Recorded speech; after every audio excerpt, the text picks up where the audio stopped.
I overheard her tell her friend, "He's just good for now. I'm keeping my options open." The next day, I closed our joint account, moved out, and ghosted. She's now on her third option, and all of them cheated on her. Hey viewers, before we move on to the video, please make sure to subscribe to the channel and hit the like button if you want to see more stories like this. Thanks. The smell of garlic and rosemary was starting to fill the apartment. I was searing 2 ribeye steaks, the sizzle a satisfying promise of the night to come. On the counter, next to a bottle of Cabernet that had cost me half a day's pay, were 2 tickets to the Orion Music Festival. I'd pulled 3 strings at work to get them. Qley had been talking about nothing else for months. This was our Tuesday night ritual. I cooked. She decompressed from her day. It was my favorite part of the week. I loved the quiet intimacy of it, the way our apartment felt like a fortress against the world. For 3 years, this had been my definition of home. I wiped my hands on a towel, checking the time. She'd be home any minute. The jacket I wanted to wear, the dark blue one she said brought out my eyes, was in the walk-in closet off the bedroom. I pushed the door open, the hinge giving its familiar, faint whine. I was rifling through my side of the rack when I heard the front door open and the jingle of keys hitting the ceramic bowl by the entrance. A wave of her perfume, jasmine and sandalwood, drifted in before she did. "Babe, I'm home. Oh my God, it smells amazing in here." I smiled, my hand closing on the sleeve of the jacket. I was about to call out when another voice cut through the air. "Wow, he really does cook for you every night. That's domestic." Maya, Qley's best friend. My smile faltered. Tuesday nights were our nights. But Qley was a social creature, and I'd long ago accepted that her friends were a package deal. I decided to stay put for a second, not wanting to launch into the small talk just yet. I'd let them chat for a minute, then emerge. I heard the thud of purses and the creak of the sofa. I know. He's great," Qley said, her voice a mix of affection and something else I couldn't quite place. "He's stable. He's nice. He cooks. He's just good for now." The air left my lungs. Just like that. As if someone had punched me in the diaphragm. I stood frozen in the semi-darkness, the jacket hanging limply from my hand. Maya laughed. It was a sharp, knowing sound. "So what's the plan?" "The plan is to keep my options open, obviously," Qley said, her voice dropping into a conspiratorial tone. "I'm young. I'm not locking myself down to the first decent guy I meet. I'm talking to this guy, Jason, from the spin class. He's a personal trainer, total fire. And Mark from my office is always flirting. It's just smart to have a roster." A roster.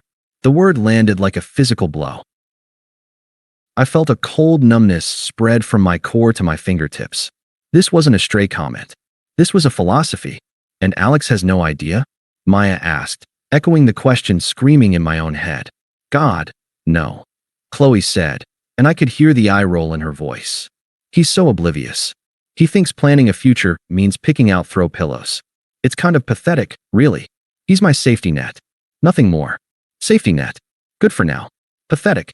Each phrase was a nail. I saw the concert tickets on the counter. I thought of the ring I'd looked at online just last week, a simple solitaire I'd been saving for. I thought of the spreadsheet I kept on my computer, the one titled future_house.xlsx, with tabs for down payment calculations and mortgage rates. I thought I was building a foundation. She saw it as picking out throw pillows. The sizzle from the pan had quieted to a faint hiss. The stakes were probably overcasting. I didn't care.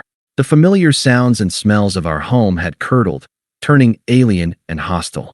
A memory flashed, unbidden. Us, 6 months ago, looking at a terrible apartment for laughs. On the way home, she'd held my hand and said, "I don't care where we live, as long as it's with you." I had believed her. I had felt like the luckiest man alive. The contrast was so violent it was almost nauseating. My commitment was her consolation prize. My loyalty was her cage. I didn't move. I didn't make a sound. The hot, sharp pain of betrayal began to cool, hardening into something else entirely. A cold, diamond-hard core of resolve. The urge to storm out, to scream, to confront her, rose and then vanished just as quickly. What would be the point? You can't argue with a verdict that's already been passed. With a slow, deliberate motion that felt both alien and utterly right, I hung the blue jacket back on the rod. I didn't need it anymore. I pulled out my phone. The screen glowed in the closet's darkness. I opened the restaurant reservation app, found the booking for the Pearl this Saturday for our anniversary, and with a single, decisive tap, I canceled it. Then, I quietly pushed the closet door open just enough to slip out. I didn't look toward the living room. I walked straight into the kitchen, past the overcooked steaks and the expensive wine, and turned off the stove. The conversation in the living room had moved on to Maya's dating drama. They were laughing. They hadn't heard a thing. I stood there for a moment, my back to them, my hands flat on the cool granite countertop. My face in the dark reflection of the microwave door was a mask of perfect calm. Inside, the fortress was already empty. I was just waiting for the dust to settle before I walked out of the ruins. The numbness held through the night. I slept on the couch, though sleep wasn't the right word. It was a state of suspended animation, my mind a blank, white screen. When the gray light of dawn filtered through the blinds, I was already moving. There was no agonizing, no second-guessing. The decision had been made the moment I heard the truth. Now, it was just execution. I called my boss at 7 a.m. "Mike, it's Alex. I won't be in today. A personal matter." My voice was flat, professional. He asked if everything was okay. "It will be," I said and hung up. Qley left for work at 8:15, humming, oblivious. She kissed the air near my cheek. "See you tonight, baby. Love you." The words, once a balm, were now just empty noise. I didn't respond. I just watched the door close behind her. Then, I got to work. I started in the bedroom, but it wasn't packing, not really. It was an extraction. I took only what was mine before her. My books, my specific clothing, the watch my father gave me. I left the throw pillows, the garish abstract painting we'd bought together at a street fair, the matching sets of towels. I left the concert tickets on her pillow. Let one of her options take her. I hired a guy with a van from an app. His name was Leo, and he didn't ask questions as we loaded boxes of my life into the back.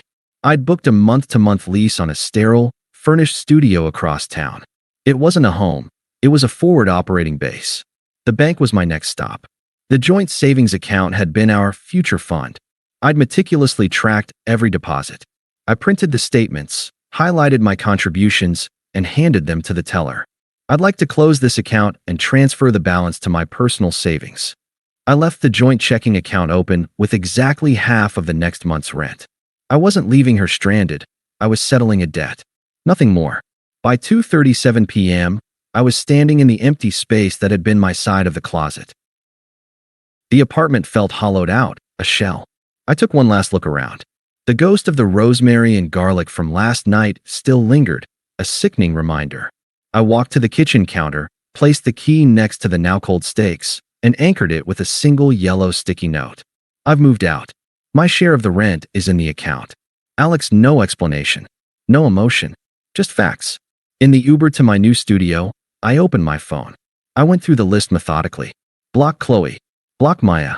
Unfollow. Unfriend. Block on every social platform. I deleted her number. I wasn't just leaving the apartment. I was deleting myself from her world. By the time I carried the first box into the blank, white room that was now my home, the digital ghosting was complete. The silence I had created was absolute. The first week was a vacuum. The silence in the studio was heavy, but it was a clean silence. It wasn't filled with her laughter or her music.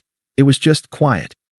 I focused on the physical, assembling a desk, buying groceries for one, learning the rhythm of a life that was entirely my own. The pain was there, a dull ache, but it was overshadowed by the sheer novelty of existing without the performance of being a safety net. The first breach in my digital fortress came on day 4. A text from an unknown number. "Unknown, Alex? Where are you? Are you okay? The apartment is half empty. Call me." I stared at the screen. The concern felt performative.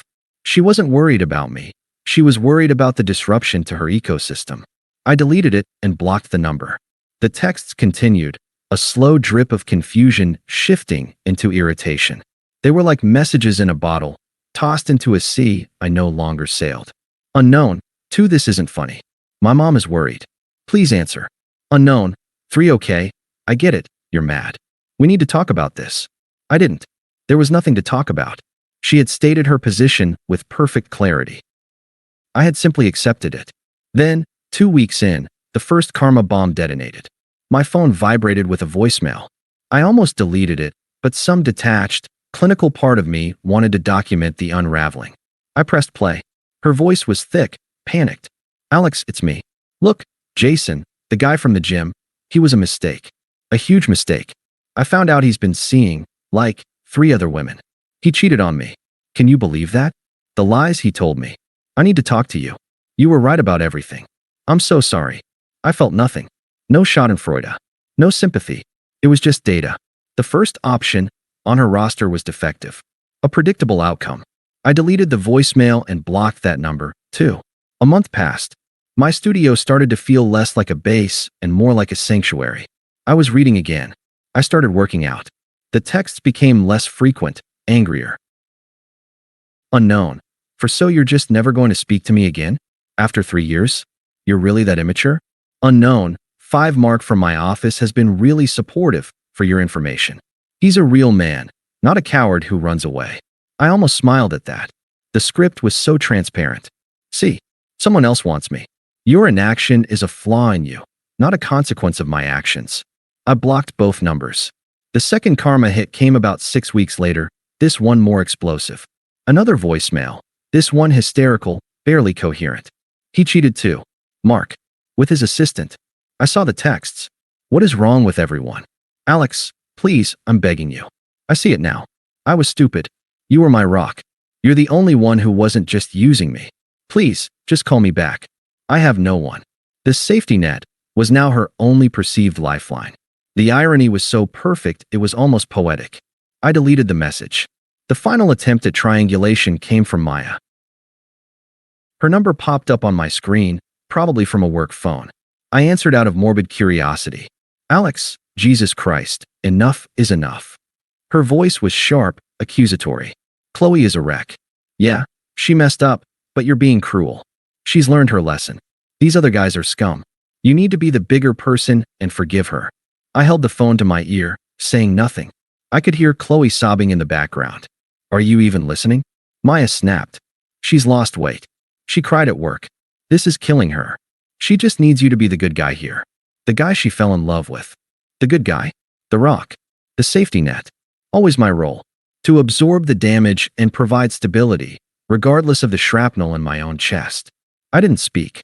I simply ended the call, placed the phone on the counter, and blocked the number. The silence that returned was not empty. It was full of my own peace. And it was mine alone. 6 months to the day after I walked out, I was sitting in the Grind, a coffee shop that had become my unofficial office. The place was all exposed brick and reclaimed wood, filled with the low hum of creative types and the rich scent of single-origin beans. I was there meeting with the manager, David, going over the books. The side project app I developed in the white-hot focus of my post-Qley life had been acquired, and I'd used the capital to become a silent partner in this small local chain. It was my safety net, repurposed into a trampoline. We were wrapping up when the bell on the door chimed. I didn't look up until I heard a voice, thin and hesitant, cut through the ambient noise. Alex? Oh my God. I can't believe it's you. Qley stood by the door, clutching a to-go cup from a cheaper chain down the street. She looked diminished. Her clothes were rumpled, her hair lacked its usual shine, and there were dark smudges under her eyes that makeup hadn't quite concealed. She was a faded photocopy of the woman I'd known. I felt nothing. Not a flicker of anger, not a pang of pity. It was like looking at a stranger who had vaguely unpleasant energy. Qley, I said, my tone neutral, the way you'd acknowledge a cashier. She drifted toward my table, her movements unsteady. David, sensing the shift, gave me a nod and melted away toward the back. Look, I know you don't want to talk to me. I get it, she began, her words tumbling out in a rehearsed rush. But seeing you, I have to say this. I was an idiot. A massive, entitled idiot. Those guys, they were all just options. She spat the word like it was poison. And every single one of them cheated on me. It was like karma. I lost my job because I was so distracted and kept showing up a mess. I'm a mess. She paused, waiting for me to take the bait. To say, I'm sorry to hear that, or that's awful. To offer the sympathy that had always been her due. I simply watched her, my hands resting calmly on the table. My silence was a wall. Her voice broke, the tears starting for real now. You were the only real thing I had. You were my safety net, my home. And I threw it all away because I thought I could do better. I can't. I need my safety net back. I let the words hang in the air between us. Let her hear how pathetic they sounded. Then I took a slow, deliberate sip of my coffee. The porcelain cup clicked softly as I set it back in its saucer. I know, I said, my voice even and clear. She blinked, confused. You know? I know I was just good for now. I met her gaze, my eyes steady. I know you were keeping your options open. I know you thought it was kind of pathetic that I was committed to you. The color drained from her face. It was a beautiful, horrifying thing to watch. The realization that I had heard every single word, that her casual cruelty had been witnessed, that her entire narrative of my cowardly disappearance was a lie. The foundation of her victimhood crumbled to dust right there in the coffee shop. So, you see, I continued, gesturing subtly around the thriving business. Your options played out exactly as one would expect. Unstable people make for unstable relationships. And as for your safety net, I paused, letting my gaze sweep the room once more before returning to her. I repurposed it. It's now the foundation for a life I actually want. A life where I'm not just a temporary placeholder. The tears turned hot and sharp, fueled by humiliation now. So that's it, she hissed, her voice trembling with a fresh, angry energy. You're just going to throw away everything we had because of one stupid conversation? I stood up, smoothing my jacket. The movement was final. I looked down at her, not with hatred, but with a profound, unshakable indifference. It was the most powerful rejection possible. I didn't throw it away, Qley. You did. The moment you decided I was just good for now. I picked up my tablet, the symbol of my new, self-directed life. I simply accepted your assessment and moved on. I suggest you do the same. I didn't wait for a response. I turned and walked toward the door, feeling the warmth of the sun on my face through the glass. I didn't look back. I knew what I would see. A woman standing alone in the success and stability she had so carelessly discarded, finally understanding that the one option that had truly valued her was now permanently and peacefully closed. The balcony of my new apartment faced west, catching the last of the evening sun. It was a real place, with a view of the city skyline that I'd bought for myself. No joint accounts, no spreadsheets for a shared future. Just me, a comfortable chair, and the quiet hum of a life I had built on my own terms. I was planning a trip, not a romantic getaway, but a solo hiking trek through a national park I'd always wanted to see. The guidebook was open on my lap. This was the upgrade. Not a new woman, but a new world. The peace was the prize. My phone buzzed on the glass table beside me. A text from an unknown number. I didn't need to guess who it was. Unknown, I saw your LinkedIn. So you're a big shot now? A partner. You think that makes you better than me? You're still the same cold, emotionally stunted coward who abandoned me when I needed you most. I hope you're happy alone, you selfish bastard. You used me for years, and then threw me away like trash. The words were meant to be barbs, to hook into my guilt and reel me back into her drama. But they had no purchase. They were just words on a screen, the final, sputtering flare of a dying star. I didn't read it twice. I didn't feel anger or satisfaction. I felt a mild, distant annoyance at the interruption of my peace. I tapped the screen, selected the message, and hit delete. Then I navigated to my settings and blocked the number for what I knew would be the final time. I set the phone down and looked out at the city, the lights beginning to twinkle in the deep blue twilight. The silence of the evening settled around me, deep and comforting. And for the first time in years, the silence wasn't empty. It was full of everything I needed. Thanks for watching. Make sure to subscribe to the channel and hit the like button. What do you think about this story? Share it in the comments.